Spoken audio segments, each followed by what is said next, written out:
来继续来看台铁的高雄段，有一个列车长真喊过，讲迟到安尼雄雄公公穿短裤就走去上班。伊的顶半身是穿台铁的制服，但是下半身是穿一领短裤啊。结果，民众甲翕落来，引发着讨论。台铁讲，这个列车长进前就常常有迟到的记录，这个服装无整齐，影响到台铁的形象，要甲记告调职。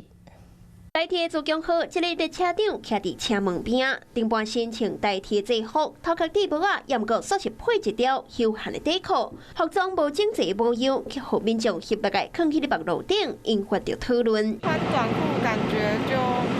没有那么正规，公司规格就是要穿怎么样就是怎么样，观感一定会比较不好一点啊，毕竟没有到非常的正式。这个细港的列车长，张仔啊原本是爱为屏东的潮州站上172号往北自强号服务，也毋过到上班时间，伊人拢也未出现。当初打电话给伊，发现讲伊人也搁伫高雄洪帅徛家，所以台铁紧急调派其他的列车长暂时甲代替，而且爱伊伫洪山车站上车。想要到列车到洪山了后，这个列车长竟然穿短裤就走来上班。已经停止他的乘务工作，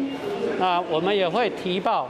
记过以上的处分。事实上，台铁针对列车长的服装拢有规定，比如讲穿白色子、长裤、低制式的帽仔、甲内骨带等等。深蓝色的西装裤，还有以及黑色的皮鞋。这个列车长的行为，若严重影响到服勤的形象，佮去牵到上班时间，台铁除了记告处分，嘛将会调整伊的职务。